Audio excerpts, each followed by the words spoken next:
여러분들 혹시 이런 얘기 안 들어보셨어요? 이번 생은 끝이야, 뭐 이런 얘기. 이번 생에는 포기한다, 다음 생을 기대하겠다, 이런 소리 안 들어보셨어요? 많이 들어보셨을 거예요. 이번 생은 포기한다는 말은 무슨 말이죠? 다음 생이 있을 거라는 얘기 아니에요, 그죠? 네, 다음 생에. 그래서 이제 불교에서는 이런 거를 윤회 사상이라고 얘기를 하죠. 굉장히 희망적인 것 같은데 사실은 알고 보면 불교가 그렇게 바라는 게 뭐죠? 해탈이죠, 해탈. 해탈은 뭘 하는 겁니까? 뭘 탈피하는 거죠? 윤회를 탈피하는 거예요. 계속 뺑글뺑글 돌고 있는 이 윤회를 탈피하는 거. 그게 불교의 유일한 소망이에요. 그래서 좌벽수도도 하고 해탈의 경지에 이르기 위해서, 소위 말하는 니르바나의 경지에 이르기 위해서 그렇게 노력을 하는 거잖아요. 그 윤회의 사슬을 벗어난다는 것은 이만저만 어려운 일이 아닌 겁니다. 그러면 여러분, 회교는 어떨 것 같아요? 이슬람들은 굉장히 막 이렇게 활달하고 활발하고 그리고 미래적인 그런 가치를 가지고 있을까요? 그렇지 않다는 데 문제가 있잖아요. 문제가 없으면 왜 제가 얘기를 하겠어요? 마음에 쓴 코란에서 그런 얘기를 합니다. 가장 좋은 때는 언제냐? 내 때다, 이렇게 얘기합니다. 그러면 그 다음으로 좋은 때는 어느 때냐? 나 다음 세대다. 그러면 그 다음으로 좋은 세대는 언제냐? 나 다음 세대가 그 다음으로 좋다. 이 얘기는 뭐죠? 세월이 가면 갈수록 어떻게 되는 거죠? 퇴보하는 거죠. 그러니까 여러분, 우리가 성경을 읽고 묵상하는 것은 어마어마한 축복을 누리는 거예요. 왜 불교 국가나 이슬람 국가에서 과학이 발전하지 못했느냐? 민주적인 그런 생각들을 하지 못했느냐? 다 그들의 경전과 관계가 있는 거예요. 그들의 경전이 가르치는 게 윤회 사상이고요. 가르치는 게 계속 퇴보하는 거예요. 그래서 메카 메디나는 절대로 움직일 수 없는 거죠. 거기를 가야지 뭔가가 이루어지는 거죠. 성경은 어떻죠? 성경은 열려있는 책이에요. 미래의 못이 바뀌어서 어떻게 할 수 없는 그런 신앙이 아니에요. 기독교는 열려있는 신앙이다. 왜? 뭐가 열려있는 거예요? 사도 바울이 이렇게 얘기하잖아요. 우리는 부분적으로 알고 부분적으로 예언한다는 거예요. 그런데 완전한 때가 온다는 거죠. 그러니까 지금은 아직 불완전한 때예요. 우리는 어디로 가고 있는 거죠? 미래를 향하여, 완성을 향하여 나아가고 있는 거예요. 그러니까 이 얘기는 뭐죠? 진보하고 있다는 거거든요. 진짜 자녀를 사랑하는 부모는 성경 읽기죠. 왜요? 그 안에 미래를 향해서 계속 나아가는 진보적인 사상과 의미가 그 안에 들어있는 거예요. 과학적인 발달과 진보가 왜 서양에서, 그것도 기독교 국가에서 이루어졌는지를 잘 살펴보면 알아요. 우리는 아직은 부분적인 거야. 아직은 미완성이야. 그런데 우리는 지금 완성을 향해서 가는 거야. 그렇기 때문에 우리에게는 희망이 있어. 우리에게는 미래가 있어. 지금은 부족하지만, 그러나 앞으로 우리는 온전한 그때를 만나게 될 거야. 이게 성경 안에 나와 있는 메시지예요. 그렇기 때문에 성경을 잘못 오해하고 오독하는 사람들은 늘 그렇게 생각하죠. 우리가 늘 이스라엘 역사를 배워야 되나? 우리가 늘 이렇게 2000년 전에 캐캐묵은 이런 사상 속에 잠겨야 되나? 그런 얘기들은 다른 경전을 읽으면서 그렇게 생각을 해야 돼요. 우리는 성경을 읽으면서 그래, 이 과거의 얘기가 2000년 전에 딱 리베팅이 돼서 거기에서 끝나는 사상이 아니라 이거를 통해서 오늘날을 비춰보고 미래를 향하여 나아가도록 하나님이 이끄시는 것을 보는 거죠. 지금은 예루살렘에서 시작했어요. 근데 예루살렘을 나아가서 유다를 가요. 그리고 저 어떻게 보면 별종이라고 말할 수 있는 사마리아 땅을 통과합니다. 그리고 땅끝까지 나아가는 거예요. 그게 우리의 신앙이에요, 여러분. 그 자리에 그대로 멈춰 있고, 옛날이요. 예, 옛날이요. 그때가 좋았어. 그래서 과거 회개하고, 그리고 그때 그런 어떤 추억에 잠겨서 그렇게 멈춰 서 있는 퇴행적인 그런 신앙은 아닌 거예요. 그러니까 오늘 이 본문 말씀은 그런 면에서 보면 희망을 주는 그런 말씀이에요. 희망을 주는. 모든 성경이 다 희망을 주지만 특별히 더 그래요. 저한테 그래서 질문을 하실 겁니다. 뭐 허리에 띠를 띠고 등불을 켜고 서 있는 게 뭐가 그렇게 희망적입니까? 예? 아니 지금 다 근무 시간 잘 맞췄는데 엑스트라로, 예? 그 주인이 혼인 잔치에 갔다가 몇 시에 돌아올 줄도 모르는데 그 주인 기다리라는 이 얘기가 무슨 희망적입니까? 아주 비합리적이고 비논리적이고, 그렇다고 해서 OT를 주는 것도 아니고, 이런 얘기를 하니까 성경 읽는 게 힘든 거예요, 이렇게 얘기하시는 분이 있어요. 일견 그렇게 보입니다. 그러나 여러분, 성경은 그렇게 끝나지 않아요. 성경은 굉장히 현실적인 책이에요. 그리고 오늘날을 반영하기도 해요. 2000년 전이지만. 왜냐하면 인간이라는 게 거의 안 바뀌거든요. 안 바뀝니다. 그러니까 오늘날 무슨 종이 있어요, 이렇게 묻는 분이 있어요. 톨스토이가 잘 대답을 했습니다. 인간은 어차피 노예다. 그 주인이 누구일까? 그것이 문제다 그랬어요. 여러분 동의가 되십니까? 내가 무슨 노예야, 내가 무슨 종이야, 이렇게 생각하잖아요. 그죠? 톨스토이는 그런 얘기하는 게 아니에요. 우리는 무엇인가에 얽매여 있다는 거죠. 그렇지 않습니까, 여러분? 여러분 늘 돈에 대해서 자유하세요?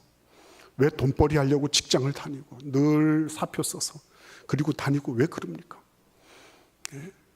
돈으로부터 자유하기 위한 거예요. 나는 그러면 얽매여 있는 거거든요.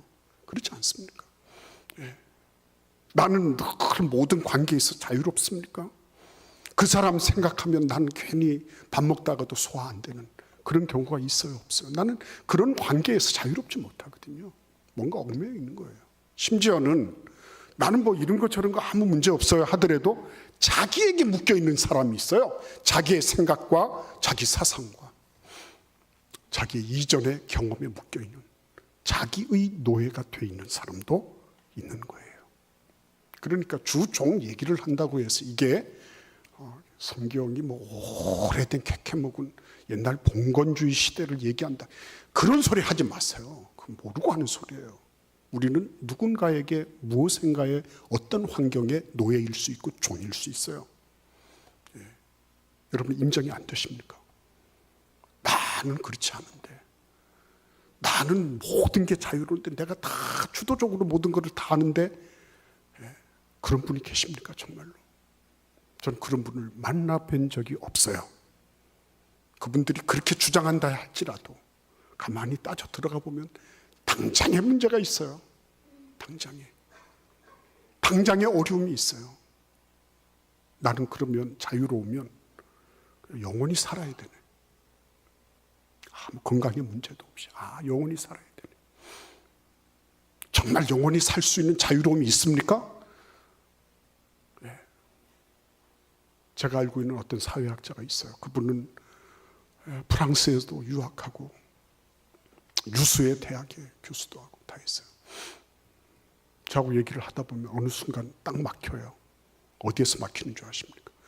그분은 이 사회 현상에 대해서 기가 막힌 논리를 가지고 통찰을 가지고 봐요. 근데 죽음 이유는 말할 수가 없어요. 저는 죽음 이유를 말할 수 있어요. 달라요, 그게. 자유롭지 않은 거예요. 그는 이 세상 현실에 대해서 분석하고 해석하고 하는 건 할 수 있어요. 그러나 이 세상에 묶여 있는 거죠. 자유롭습니까? 나 자유롭다고 말할 수 있어요? 아니에요. 그러면 우리는 생각해야 되는 거예요. 내가 자유롭지 못하다면 나는 누구를 주인으로 삼아야 될 건가? 그거 문제 아니에요, 여러분. 돈이 주인이 돼야 되겠습니까? 어떤 이데올로기가 주인이 돼야 되겠습니까? 성경이 가르치는군요. 한 가지예요. 기왕에 종이 되려고 하거든 하나님의 종이 되라 이거죠. 하나님의 종이 되라. 하나님께 묶여라 그거죠. 네, 하나님께 묶여라. 그러면 하나님께 묶이면 어떻게 되죠? 다른 모든 것으로부터 자유할 수 있다. 이게 성경의 메시지예요. 진리를 알지니 진리가 너희를 자유케 하리라. 그죠? 하나님의 진리를 알면 자유롭게 되는 거예요. 돈이 많다고 해서 자유로운 게 아니에요. 내가 내 뜻대로 지금 하고 있다고 해서 자유가 완벽하게 보장되는 거 아니에요. 그런데 진리를 알면, 하나님의 진리를 알면 자유롭게 되는 거예요. 그러니까 우리는 성경을 읽고 묵상하고 외우고 공부하고 그렇게 하는 거예요.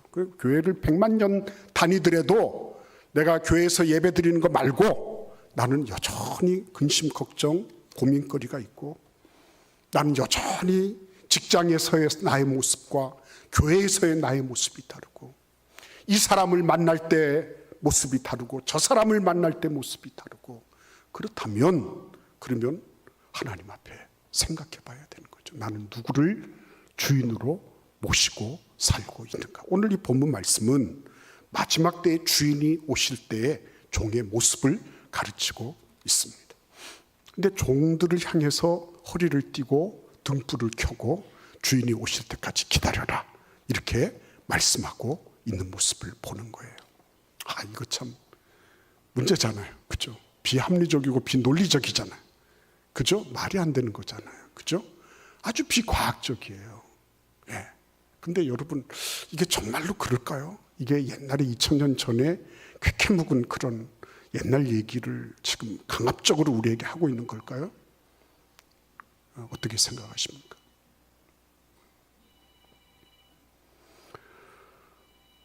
여러분이 한번 CEO가 됐다고 한번 생각해 보세요. CEO가 됐다. 내가 회사 사장이라고 생각해 보세요. 근데 어떤 친구가 틀림없이 퇴근 시간이 끝났어. 퇴근 시간 돼가지고 다들 갔는데 어떤 친구가 시키지도 않았는데 불을 켜놓고 업무를 보고 있어요. 그 친구는 낮 시간 동안에 딴 좀 피우고 사우나 가고 이래서 그런 게 아니라, 주식한다고 그런 게 아니라, 자기 일을 충실하게 했지만 아직 남아있는 일들을 위해서 그 친구가 그렇게 엑스트라로 일을 하고 있는 모습을 우연하게 CEO가 보게 됐어. 사장이 보게 됐어요. 어떻게 생각할 것 같아요? 기분이 좋을 것 같아요. 왜 저 친구는 퇴근하라는 시간에 안 하고 왜 저렇게 해? 이렇게 하시겠어요? 예. 고마울 거예요. 회사를 위해서 그렇게 뛰어주는 사람 보면 굉장히 고마울 거예요. 그렇죠? 예. 그러니까 가만히 한번 생각해 보시면요, 성경에 있는 이런 말씀들이 비현실적이고 아주 이상론만 가지고 옛날 얘기를 해대는 것이 아니라, 주인이 올 때까지 이게 갑작스럽게 일어난 일이란 말이죠. 그런데 그 일을 위해서 이 사람이 허리띠를 띠고 등불을 켜고 그리고 주인을 기다리고 있는 거예요. 어떻게 보시겠습니까? 그 얘기 지금 하고 있는 거예요. 오늘날에도 회사 일을 나처럼 하고 있는 그런 직원을 보면 고맙지 않겠어요? 다 내 일 끝났는데 왜 나를 보고 더 일하라 그래? 오버타임도 안 주면서. 이런 얘기 하기 십상이잖아요. 그런데 이런 것 저런 것 관계없이 그 일을 하고 있다고 하는 거예요. 자, 이걸 한번 생각을 해보십시오. 폴 히버트라고 하는 선교학자가 있어요. 이 선교학자가 그 수학의 집합 이론을 가지고 와서 선교를 설명을 했습니다. 근데 그 집합 이론 가운데는요, 경계 집합하고 중심 집합이라는 그런 두 가지의 그런 그 형태가 있대요. 경계 집합이라고 하는 거는 경계선을 다 그어놓고 안과 밖을 명확하게 구분하는 개념이랍니다. 경계 집합. 선교지에서는요, 이런 경계 집합적인 사역이 많이 일어나고 있죠. 예. 어느 정도까지 된다. 그렇죠? 이 정도까지는 되어야지 무엇을 할 수 있다. 이런 게 경계선이 놓여 있어. 교회도 마찬가지죠. 어느 정도까지 해야지 세례를 베푼다. 이분은 어디까지 해야지 이분에게는 집사의 자격을 준다. 이런 경계 개념이 있어요. 근데 이 경계 집합적인 이런 개념만 가지고 사람들이 살아가는 건 아니에요. 경계가 허물어지는 경우도 있는 거죠. 그죠? 남과 여는 틀림없이 경계적으로 보면 확실한 구분이 있어요. 근데 이게 어떻게 되죠? 부부가 되고 그러면서 경계가 허물어지는 거죠. 그죠? 허물어지는 거예요. 이거를 중심집합이라고 하는데, 중심집합이라는 게 뭐냐면 중심, 핵심을 딱 정해두는 거예요. 그리고 그곳을 향해서 얼마만큼 거리가 떨어져 있는지, 그것을 향해서 있는지 아니면은 그곳으로부터 얼마나 멀리 떨어져 있는지를 살펴본 개념이 중심집합이라고 하는 개념이라는 거예요. 그러니까 여러분, 가령 이런 거죠. 내가 중심집합적인 개념을 가지고 있으면 나하고 예수님하고 거리가 얼마나 되는가, 이런 걸 생각을 하는 거죠. 경계집합적인 개념을 가지고 있으면 나 교회 왔어, 오늘 예배 드렸어, 이렇게 되는 거고요. 중심집합적인 개념을 가지고 있으면 내가 예배를 드리더라도 내 마음은 주님으로부터 멀어. 나는 내 생각과 내 방식대로 나는 여전히 일하고 있어. 나의 이득을 위해서 교회를 이용하고 있어. 아니면 나의 어떤 무엇을 위해서 나는 이런 것들을 하는 척하는 거야. 경계적인 거죠. 그러나 중심집합적인 개념을 가지고 있는 사람들은 내가 하나님 앞에 예배 드렸지만 내가 하나님과 예수님과의 거리가 좀 멀어. 그러면 이거를 위해서 내가 어떻게 해야 될까? 멀어진 이유가 뭐지? 죄가 있나? 내가 왜 이렇게 자꾸만 하나님으로부터 멀어지려고 내가 발버둥을 치나? 네, 이런 거에 대해서 생각을 하게 되는 거죠. 이게 다른 거죠. 여러분, 어디를 가나 이 중심집합적인 사고를 가진 사람들과 경계집합적인 사고를 가진 사람들이 늘 함께 있어요. 늘 혼재되어 있습니다. 근데 여러분, 정말 대우를 받는 사람들은 누군가? 경계선 딱 그어놓고 나는 내 할 일 여기까지야. 그어놓고 근데 뭐 날 보고 무슨 소리를 해? 이런 사람들은 별로 오늘날에도 그렇게, 물론 자기가 할 일을 다 했으니까 맞대요. 뭐라고 하지는 않아요. 그러나 정말 대접받고 그리고 눈에 띄는 사람들은 누구죠? 누가 그럴까요? 목사님 그건 공정하지 않은데요. 맞아요, 공정하지 않아요. 그 공정한 대로만 해서 대우받는다. 그럼 모든 사람이 다 대우받아야 되는 거죠. 오늘 여기에서는 그런 정도의 일반적인 대우 말고 특별한 대우를 받는 사람, 정말 존중할 만한 그런 자세와 태도를 지닌 사람을 말하고 있는 거예요. 대충 살다가 대충 가는 분들은 그럴 이유가 없어요. 그러나 성경은 대충 사는 삶은 없다. 한 사람 한 사람이 특별한 존재다. 그러니까 이 말씀을 하고 계신 거예요. 여러분 어떻게 생각해서 어떤 축구 선수가 그런 말을 했습니다. 열심히 전후반을 혼신의 힘을 다 해서 뛰었어요. 이제는 땀 한 방울도 나올 힘이 없어요. 근데 결과는 연장을 가야 되는 거예요. 15분씩을 더 뛰어야 돼요. 연장 전후반 30분을 더 뛰어야 되는 거예요. 나는 땀 한 방울 더 나올 곳이 없을 정도로 다 힘을 기울였는데 30분. 이건 불공정한 거야. 불공정해 이거. 왜 나를 보고 30분을 더 뛰라고 하는 거야. 그러면 축구단에서 아웃되면 돼요. 근데 인생이라는 게 꼭 전후반만 있습니까? 여러분들 인생, 내 인생 나는 전후반 뛰고 그러고 나면 나는 다 끝난 거예요 라고 이렇게 생각됩니까? 그렇지 않거든요. 연장전을 뛰어야 될 때가 많거든요. 일상적인 삶에서 끝날 때만 있으면 누가 고생한다 그러겠어요? 누가 그 사람 극한 직업이라고 얘기하겠어요? 근데 일상으로 끝나지 않는 게 인생이거든요. 내 인생에 어느 누가 비상적인 연장전을 몰고 오게 될지 모르는 거죠, 내 환경이. 그러니까 지금 예수님이 말씀하시는 거는요, 대면대면한 고렇고 그런 그런 인생이 아니라 특별하게 연장전을 준비하고 있는 인생을 말씀하고 계신 거예요. 연장전까지 뛸 수 있을 때 그게 진짜 존귀하게 여김을 받을 수 있는 그런 존재다는 거예요. 내 할 일 다 했습니다. 그런데 내가 할 일 다 하고 나서도 남의 일을 돌아볼 수 있으면 그 사람은 존귀한 사람이에요.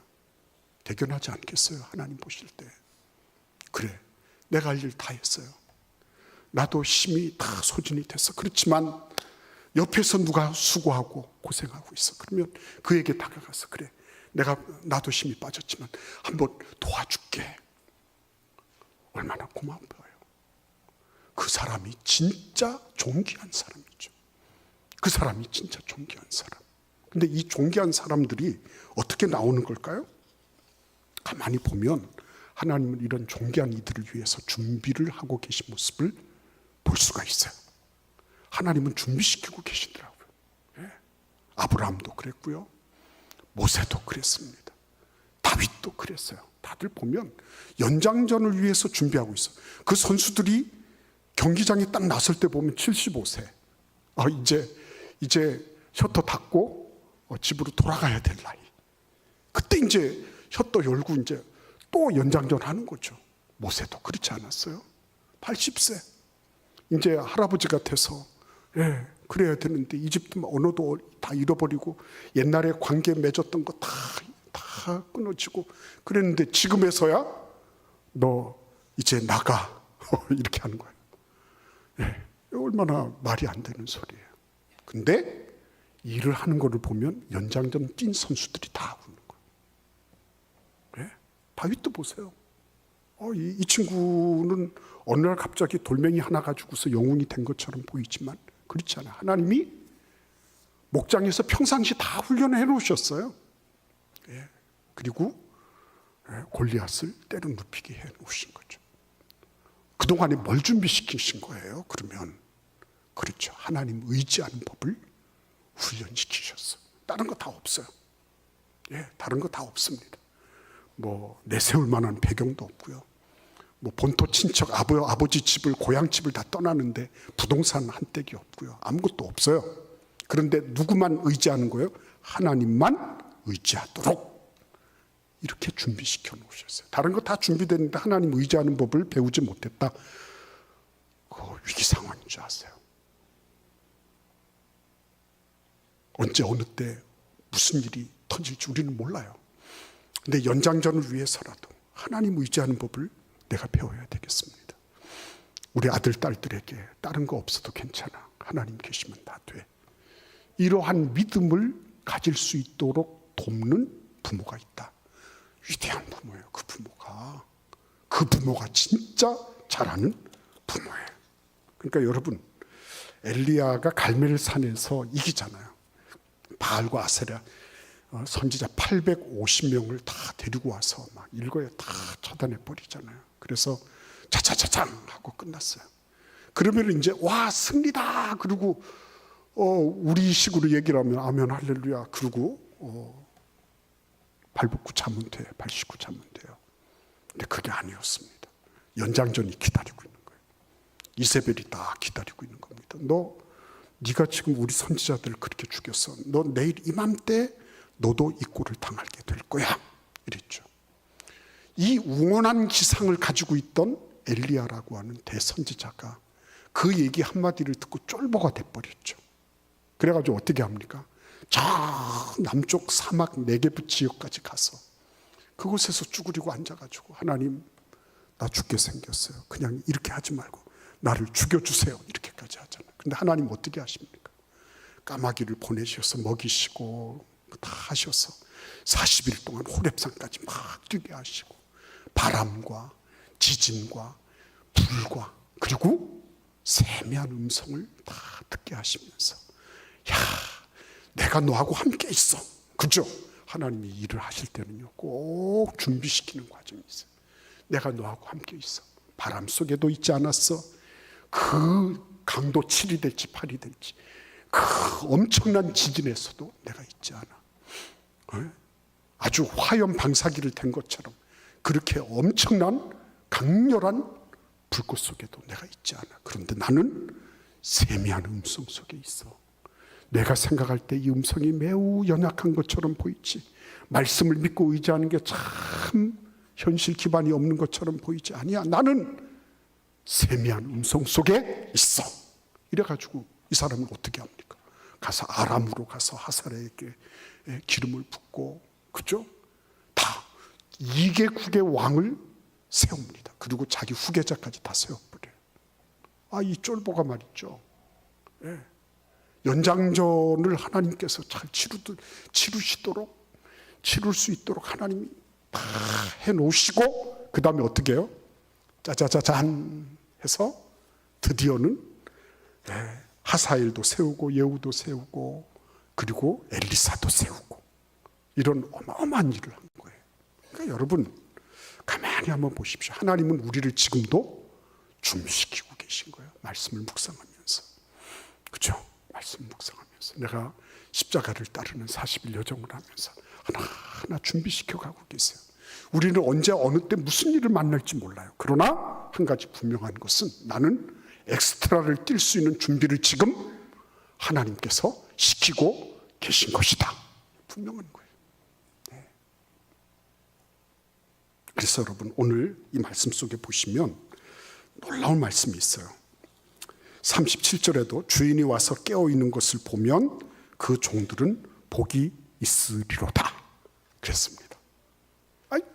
뭐예요? 지시를 해놓으시고 그 지시대로 했어요. 그런데 그냥 너희들 지시대로 다 했으니까 됐어, 가서 자라, 이게 아니라 그들을 향해서 어떻게 하신다고요? 복이 있으리로다 이랬어요. 늘 보면 성경은 우리에게 이렇게 옆구리 탁 찔러놓고 절하잖아요. 그럼 너 참 절 잘했다 이래가지고 상 주시는 것 같아. 그러니까 여러분, 그 다음에도 보십시오. 39절에도 보십시오. 거기 보시면 주인이 혹 2경에나 3경에 이르러서도 종들이 그같이 하고 있는 것을 보면 그 종들은 복이 있으리로다. 돈 많아서 복이 아니에요. 권세가 있고 남들이 볼 때 그럴듯해서 복이 있는 게 아니에요. 엑스트라를 뛸 수 있는 힘. 그렇죠? 나의 힘 다 빠졌어요. 나에게 희망도 없어 보이고 나에게 더 이상 무엇도 없어 보여요. 그런데 그 너머를 할 수 있는 힘을 하나님은 지금도 준비시키고 계시고, 그렇게 해서 준비된 종들을 하나님은 어떻게 하세요? 너 참 복이 있다. 그 복의 절정이 어떻게 되는지 볼까요? 우리 같이 한번 38절을 읽어보도록 하겠습니다. 주인이 혹 2경에나 혹 3경에 이르러서도 종들이 그같이 하고 있는 것을 보면 그 종들은 복이 있으리로다. 아멘. 2경에나 3경은 아주 깊은 새벽이에요. 근데 그 야밤에도 그렇게 하고 있어. 복이 있다. 그 앞에서 보시면 37절을 보십시오. 이렇게 말씀하십니다. 중반절부터 보시면 내가 진실로 너희에게 이르노니 주인이 띠를 띠고 그 종들을 자리에 앉히고 나와 수종 들리라. 여러분, 이 주인하고 종이 어떻게 됐어? 역전이 돼버렸네. 그렇죠? 주인이 막 종처럼 허리를 띠고, 그리고 그 종이 너무 이뻐가지고요, 자리에 앉혀놓고요, 그리고 그 종을 보고 수종을 드는 거예요. 주인이 어떤 사람에게요? 엑스트라로, 의무적으로, 율법적으로 할 수 없어서 하는 게 아니고요, 정말 힘을 다해서 하는 거죠. 그런 모습을 볼 때 주인이, 야, 너 진짜 착한 종이구나, 너 정말 훌륭하구나. 그렇게 해서 주인이 오히려 종을 수종드는 그런 놀라운 반전이 있다고 말씀하고 계신 거예요. 그러니까 여러분, 여기에서 우리가 절대로 잊어서는 안 되는 것이 있습니다. 그게 뭘까요? 지금 주인은요, 종과의 경계가 없어요. 진짜 사랑해 보십시오. 진짜 사랑해 보십시오. 진짜 사랑하면 이것저것 가지고 따지고 이렇게 할까요? 없어지거든요. 주인이 진짜 원하는 건 뭐죠? 사랑의 관계예요. 경계선 딱 해놓고 이거는 주인의 일이고 이거는 누구의 일이고 이거는 내가 했으니까 됐고 그 정도는 그냥 일반 예수 안 믿는 사람들도 하는 거. 근데 하나님은 우리에게 그 정도의 삶이 아니라 뭐예요? 진짜 경계 없는 삶. 너하고 나하고 진짜 사랑해서, 그죠? 사랑해서 내가 내 안에, 내가 내 안에. 그래서 하나가 되는 거. 경계가 없는 거. 그래서 하나님의 일이 내 일이 되고 내 일이 하나님의 일이 되고 그렇게 되는 거. 그렇게 되면 어때요? 나는 종이에요. 그렇지만 하찮은 비천한 종으로 끝나지 않고 존귀한 종이 되는 줄로 믿습니다. 여러분, 하나님의 은혜 가운데 이렇게 주님 앞에 하나님, 내가 엑스트라로 뛸 수 있도록 하나님 나를 도와주세요. 오늘 이 시간 우리 그렇게 한번 기도하면서 이 모든 메시지를 마치도록 하겠습니다. 하나님, 내가 그냥 그대로 대면대면하게 살다가 가는 게 아니라 하나님, 엑스트라를, 그 너머를 감당할 수 있는 힘 있는 하나님의 종이 되게 하여 주옵소서. 이 시간 잠시 동안 하나님께 기도하시겠습니다. 하나님 아버지, 은혜를